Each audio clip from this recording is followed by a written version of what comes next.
Thank you, Mr. Speaker. The previous speaker said that the shutdown should be unacceptable. I agree with that. And we could all, within the next half an hour, vote to make the unacceptable not the policy that we are pursuing. Mr. Speaker, our government has now been shut down for over a week, and the American people are looking to Congress for solutions, not spin.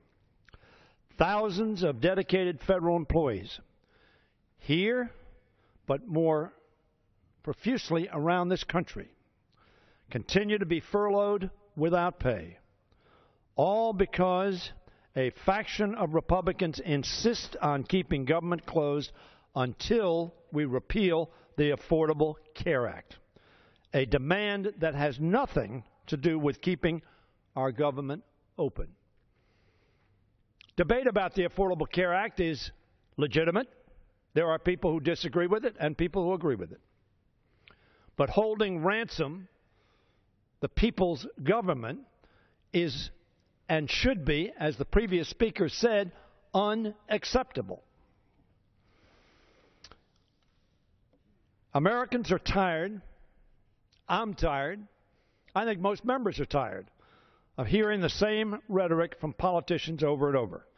Instead, they want real solutions that can restore fiscal sanity, end the irrational sequester, which Hal Rogers, the chairman of the Appropriations Committee, conservative Republican from Kentucky, says does not work and cannot work, and break the cycle of manufactured crises that do nothing to help our economy and, in fact, are doing it great harm.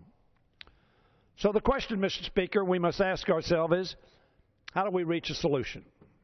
How can this Congress achieve the big, balanced deal that our constituents expect from us? First and foremost, we must end the shutdown. Mr. Speaker, 200 Democrats, we have a vacancy, 200 Democrats will vote this very day, this very hour, to open the government. That means, Mr. Speaker, we only need 18 Republicans.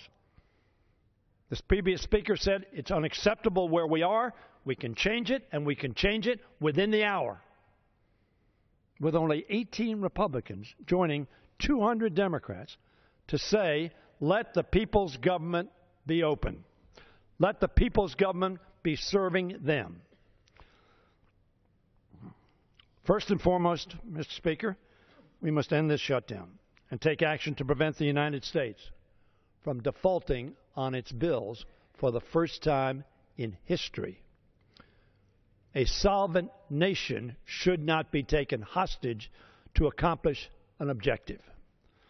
Once these immediate threats are removed, Congress should then vote to go to conference on the differences, which are legitimate, between our two budgets.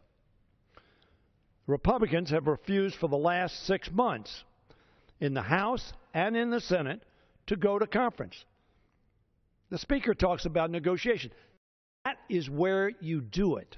That is the mechanism that is set up under our democracy to resolve differences. Go to conference.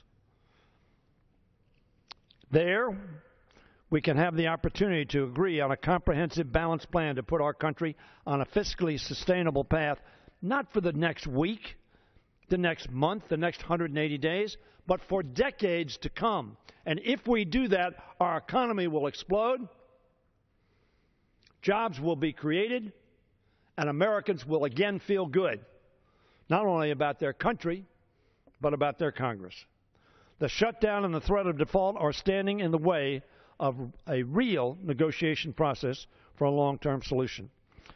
Democrats, I say, Mr. Speaker, are ready to sit down and talk with our Republican colleagues about a long-term agreement. We know that will require tough decisions. But Republicans should not demand their own policies as ransom required to reopen the government and make sure America pays its bills.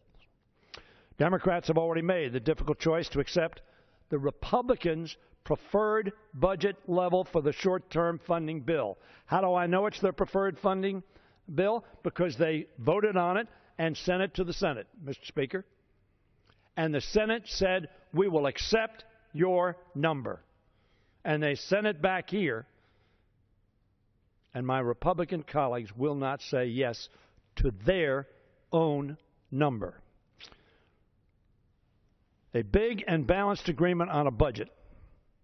After we take the Republican number to open up government, go to conference, have discussions, a big and balanced agreement on the budget and on getting our debt under control will require real compromise and difficult decisions.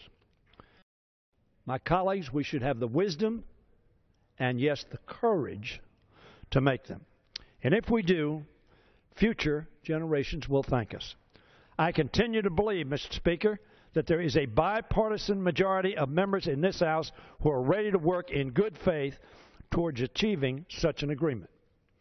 My observation, however, is after 33 years in this body that there is a small faction on the Republican side of the aisle. It may be 50, it may be 60, that is holding captive the 170 of their colleagues who want to make sense and move forward. I hope that the Speaker Boehner will take the important steps necessary to enable those negotiations to begin by allowing a vote on the Senate's bill at the House number to reopen government, and another one on a clean measure to prevent an unthinkable and economically catastrophic default.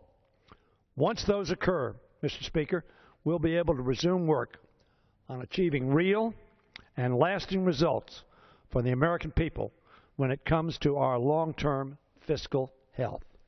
Mr. Speaker, Mr. Cantor, I would hope that the Majority Leader, Mr. Speaker, would bring the bill to open our government, the people's government, to the floor this day, and I yield back the balance of my time. The gentleman